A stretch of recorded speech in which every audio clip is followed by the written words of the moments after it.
Assalamu alaikum warahmatullahi ta'ala wabarakatuh. Welcome back to my YouTube channel.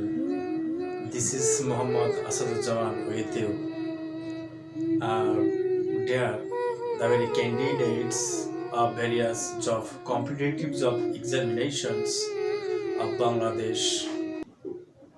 This video is nothing but only for you. And this video is special. এই ভিডিওর পূর্বে এই বাংলাদেশের নদ নদীর উপরে আমি আরও একটি ভিডিও আপলোড করেছিলাম এবং সেটাতে বলেছিলাম যে আমি এর উপর আরও একটি ভিডিও দেব। সেই ভিডিওটি হচ্ছে এইটি। সেখানে ছিল 11টা প্রশ্ন, এখানে রয়েছে 11টা 22টা। এই 22টা প্রশ্নের বাহিরে বিভিন্ন কম্পিটিটিভ এক্সামে এ যাবৎকালের যত পরীক্ষায় হয়েছে সব পর্যালোচনা করে দেখা হয়েছে। This is a very prediction and statistics estimation. It is a survey যে এই 22টার বাহিরে কোনো প্রশ্ন আসেনি সাধারণত। ওকে, তো উৎপত্তির জিনিসটা বাহিরা। তো যেমন এখানে রয়েছে প্রশ্নগুলি, আমি উত্তরগুলো বলতেছি। বাংলাদেশ হতে ভারতে গিয়ে আবার বাংলাদেশেই প্রবেশ করেছে এই নদীর নাম হচ্ছে আত্রাই। ওকে, ভারত হতে বাংলাদেশে আসা মোট নদী 55টি। মিয়ানমার হতে আসছে মাত্র 3টি। বাংলাদেশের নদীর নাম অনুসারে কোন নদীর নাম বাংলাদেশের নদীর নাম অনুসারে, মানে বাংলাদেশের কোন নদীর নাম মানুষের নাম অনুসারে রাখা হয়েছে সেটা হচ্ছে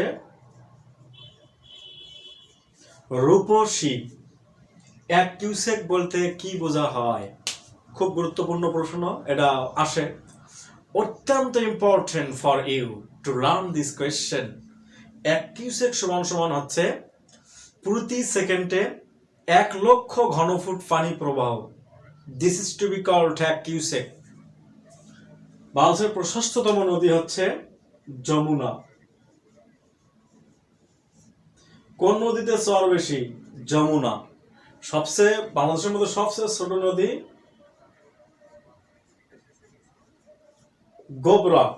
বাংলাদেশ নদ নদীর মোট আয়তন 24,140 কিমি। অনেক ইম্পর্টেন্ট একটা প্রশ্ন। নদী গবেষণা ইনস্টিটিউট কোথায় রয়েছে?